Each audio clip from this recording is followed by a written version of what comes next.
하나님을 위하여 사는 것과 하나님과 함께 살아가는 것 차이가 뭘까요? 여러분은 오늘 예배에 하나님을 위하여 예배드리러 왔습니까? 아니면 하나님이 그리워 예배하기로 왔습니까?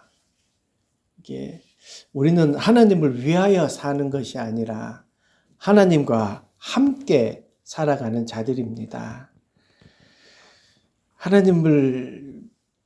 하나님과 함께 살아간다. 이게 여러분 한 주간 어떠셨어요? 여러분 하나님 위하여 살았습니까? 하나님과 함께 살았습니까? 우리는 하나님과 함께 살아야 돼요. 위하여 산다는 거는요, 신앙을 성과 위주로 만들어요. 내가 하나님을 위해서 뭘 했고, 내가 이렇게 예배했기 때문에 하나님이 나에게 뭘 해줘야 된다. 뭐 이런 생각을 하게 되는데요. 하나님과 함께 사는 것은 관계예요. 내가 하나님이 그립고 하나님을 함께 찬양하고 이런 모습인 거예요.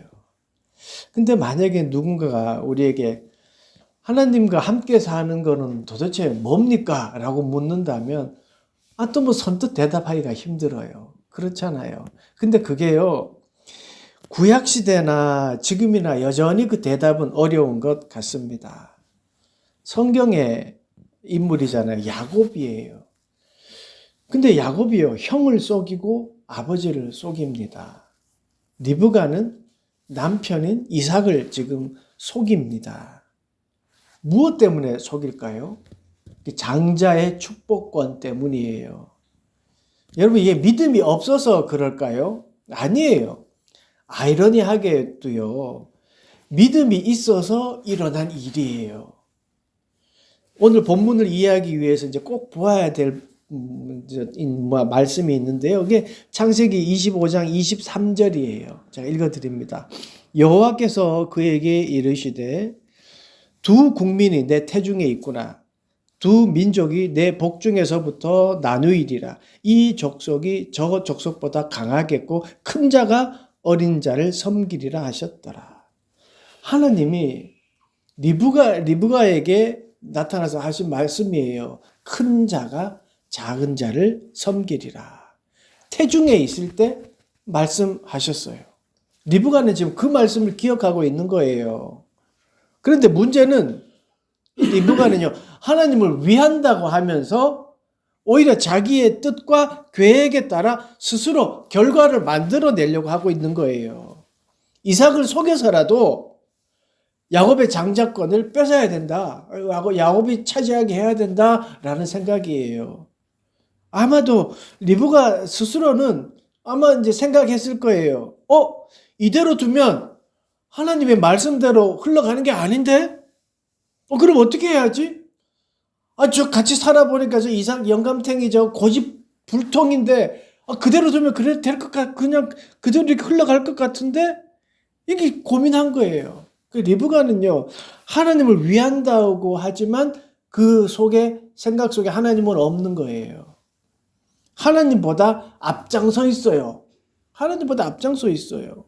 그러니까 리브가는요, 결국 하나님이 하시는 일, 하나님의 그 일하는 방법에 지금 의심이 생긴 겁니다.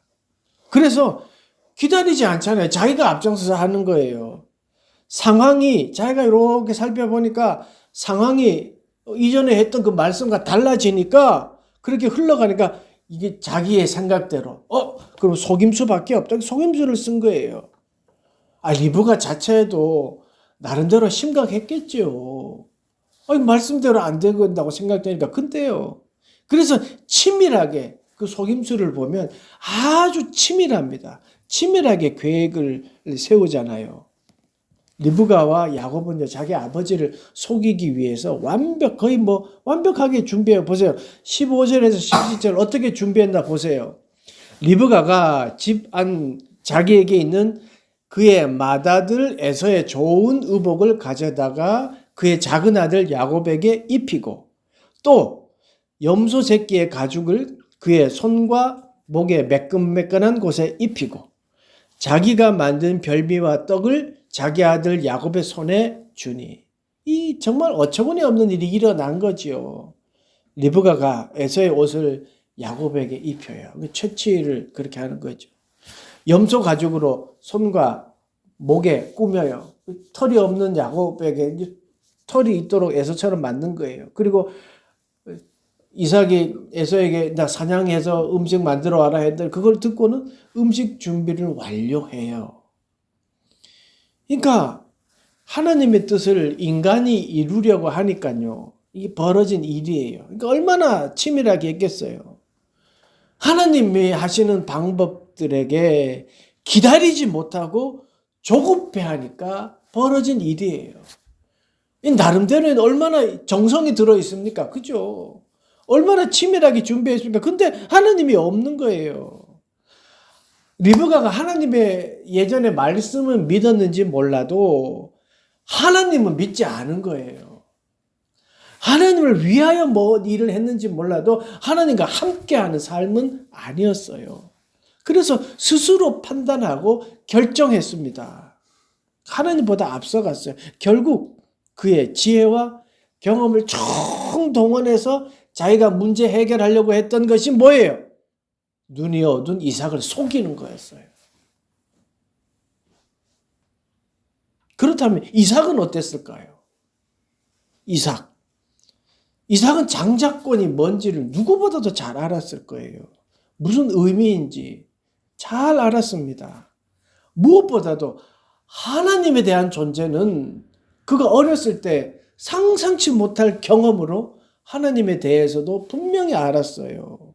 그런 경험을 했어요. 그런 이삭이었어요. 그런데 지금 그의 행동을 보면 하나님이 없어요.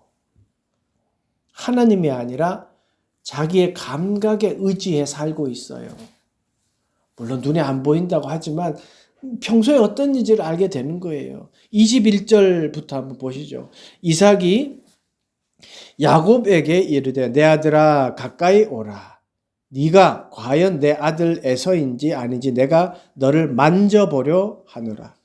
야곱이 그 아버지 이삭에게 가까이 가니 이삭이 만지며 이르되 음성은 야곱의 음성이나 손은 에서의 손이라 하며 그의 손이 형 에서의 손과 같이 털이 있으므로 분별하지 못하고 축복하였더라. 잘 보이지 않는 이삭은요, 자신의 촉각과 감정에 의지해서 결정을 합니다. 그리고 오늘 말씀을 이렇게 보니까 이삭이 지금 에서와 야곱에 대해서 잘 아는 것 같습니까? 잘 모르는 것 같습니까? 제가 볼 때 잘 몰라요. 대화가 없었던 것 같아요. 그러니까 이거 맞는지 안 맞는지 알아보는 게 그냥 겉으로 드러나는 거 털 있는지 만져보고 그냥 냄새 보고 알아본다는 거예요. 그러니까 이 이삭은요, 중요 결정하는 방법이 자신의 감각이었다는 것을 지금 보여주고 있습니다. 근데 좀 이상하잖아요. 내가 이삭이 눈이 좀 어둡고 그러면 당연히 아내가 옆에 와서 이게 좀 도와주고 그럴 법함도 한데 그렇지 않아요. 아마 사이가 안 좋았거나 서로의 대화가 없었다는 거죠. 만약에 이삭 가정이요 서로 대화하고 뭐 알콩달콩 살았다고 생각해 보세요. 그러면 어떤 결과가 되었을지는 모를 일이잖아요. 적어도 서로 속이지는 않았을 거예요. 결국 이삭은 자신의 감각을 의지했고 속임을 당합니다. 여러분 그렇잖아요. 우리는 어떤 위기의 상황, 어려운 일이 생기면요. 나의 감각, 나의 관계성, 나의 논리 이게 정확하다고 믿고 거기에 의지하게 되어 있어요. 근데 한편으로는요. 가장 나약하고 한계가 있는 것이 나의 감각과 나의 논리입니다. 가끔 우연히 맞을 수도 있지만요. 내가 어떻게 그 모든 걸 다 알 수 있고 내가 모든 걸 판단할 수 있습니까? 그렇지 않잖아요. 예를 들어 보세요. 진리를 여러분의 감각과 논리로 이해할 수 있나요? 없어요. 예수 그리스도를 우리의 감각과 논리로 이해가 됩니까? 아니에요. 진리를 깨닫는 것은요, 하나님의 은혜예요. 은혜. 나의 감각, 내 지식이 아니에요. 여러분 아무리 학문을 쌓아 보십시오. 예수 그리스도를 만날 수 있는지 만날 수 없습니다. 여러분 수많은 재물을 모아 보십시오. 예수 그리스도의 은혜를 살 수 있습니까? 없어요. 이삭도 리브가도 야곱도 하나님을 위해서 한다고 하는 일들이 결국은 망쳐 놓았습니다. 하나님의 축복을 이상하게 지금 만들어 버린 거예요. 하나님을 이상하게 만들어 지금 놓은 거잖아요. 그런데요, 하나님은요, 거짓과 술수로 망쳐진 이삭과 그리고 가족을요, 벌하거나 너 잘못됐어 징계하지 않으셔요. 그리고 그들에게 너희들이 이제 안 돼 하고 복을 거둬들이고 그러지 않으셨어요. 하나님은요, 삐뚤어진 망해진 거기서 다시금 길을 만드시고 회복해 나가십니다. 우리가 초행길 갈 때 요즘은 대부분 내비게이션을 치고 가잖아요. 이 내비게이션 치고 가다가 길을 잘 모르니까 빠져야 될 길에 못 갔어요. 그러면 내비가 뭐라고 이야기합니까? 경로를 다시 설정합니다. 이러면서 다시 길을 만들어 주잖아요. 물론 돌아가긴 하지만 다시 만들어서 목적지에 도착하게 만들잖아요. 마찬가지입니다. 하나님은요, 우리의 잘못된 행동까지도 이용하셔서 이끌어 주셔요. 그 잘못된 부분을 잘했다 칭찬하는 게 아니라 그것까지도 품으시는 분이 우리 주님이십니다. 하나님은요, 하나님과 동행하지 않고 늘 그냥 자기 마음대로 행동하는 그런 자들에게요, 불쌍히 여기셔서요, 너희 놈들하고 단칼에 탁 베어버리지 않으셔요. 무너진 그 자리, 실패의 그 자리, 넘어져서 상처나 피 흘리는 그 자리, 그 자리에서 다시 일으켜 세우셔서 절고 있으면 전 상태로 갈 수 있는, 저르면서도 갈 수 있는 그 길을 인도해 주셔요. 싸매시고 다시 이끌어 주시고 안아 주십니다. 그래서 다시금 가게 하십니다. 놀랍게도요, 하나님은 그 잘못된 행동조차 사용하셔서 하나님의 뜻을 이루어 가십니다. 오늘 말씀이 그걸 이야기해 주는 거예요. 잘못된 선택을 해서 그 잘못을 완전히 생각지도 않는 분이 아니에요. 그것까지도 품으신다는 말씀입니다. 아브라함과 보세요. 하갈 사건 보세요.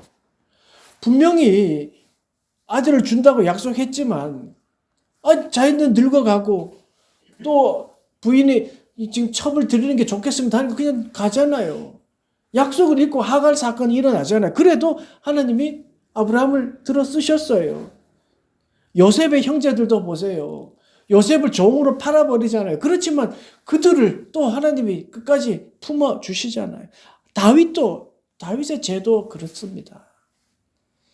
물론 잘못이나 죄에 대해서 분명하게 정죄하십니다. 그렇지만 잘못에 대해서 너 이제 끝이야, 이게 아니라는 말씀이에요. 다시 붙잡아 주십니다. 하나님의 뜻은 인간의 잘못에 의해서 그냥 망쳐지는 게 아니라 다시금 회복시키셔서 하나님의 뜻을 이루어 가십니다. 야곱의 속임수, 이게 하나님의 뜻이다 이게 아니고요. 그 속임 속에서도 하나님은 그 뜻을 이루어 가시는 모습입니다. 여러분의 삶은 어떠셔요? 하나님의 약속을 신뢰하고 기다리고 내 생각과 달라도 그냥 믿고 기다립니까? 아니면 내가 계획을 만들고 내가 결과물을 만들어내려고 막 노력하고 있습니까? 조급해하고 있습니까?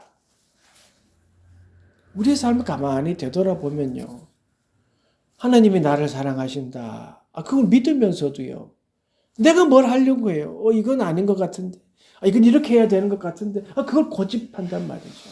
그런데 아니에요. 기다려야 했었어요. 리브가는 하나님의 말씀을 알고 있었으면 상황이 내 생각과 달라도 기다렸어야 돼요.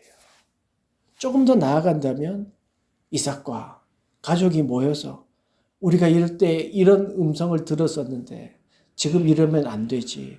서로 기도했었어야죠. 근데 그러지 않았어요. 그리고 야곱도 보세요. 야곱 참 복을 받았다고 하지만 불쌍한 인생입니다. 야곱에 보세요. 19절 보세요. 야곱이 아버지에게 대답하되 나는 아버지의 맏아들 에서로 소이다. 이 참 가슴 아픈 이야기예요. 에서의 옷을 입고 냄새로 속이고 염소 털을 붙여 속이고 이거까지는 할 수 있다고 생각돼. 근데요, 자기 스스로 지금 자기를 부정하는 말을 해요. 이거는요, 심리학적으로 봐도요, 정말 자기를 쓸 수 없는 상처예요. 아마 두고두고 심리적 압박이 되었을 거예요. 이게 자존감의 상처가 되는 부분이거든요. 너 누구냐 해서 내가 다른 사람의 이름을 말해요. 근데 이게 한 번도 아니에요. 24절에 보면 이삭이 이르되 네가 참 내 아들 에서냐? 그가 대답하되 그러하나이다. 야곱이 스스로 내가 진짜 에서예요 라고 하고 있어요. 이건 속임을, 그냥 거짓말을 넘어서 자아에 대한 정체성에 문제가 생기는 거예요. 그럴 수 있는 아픔의 경험인 거죠. 그러니까 결국 어떻게 돼요? 자아가 강하지 못하니까 불안 속에 살아가요. 그러니까 속임이 더하면 더해질수록 야곱의 자아는 사라집니다. 이게 결국은요, 인간의 계획과 인간이 치밀한 계획의 방법의 결과가 어떤지를 보여줘요. 하나님을 신뢰하지 못하고 기다리지 못한 결과는 그 야곱의 인생에 고스란히 남아있게 됩니다. 야곱의 삶을 보세요. 불안 때문에요. 형을 다시 만날 때도 지나치게 많은 선물을 준비해서 순서에 따라 막 보내잖아요. 종들을 보내고 재물을 보내고.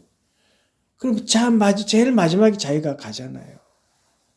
그의 삶은요, 지속적으로 불안과 두려움 속에 살아가게 돼요. 자기를 속이기 때문에 벌어진 일이지요. 결국 이렇게 세 사람은요, 하나님을 신뢰하지 않고 자기 방식대로 움직였습니다. 속임으로 정체성까지 흔들렸고 인생은 불안의 감정으로 가득한 삶을 살아가게 되었어요. 결과가 이렇지만 그러나 하나님은요, 그 세 사람을 통해서 복을 거두어 가지 않으셨어요.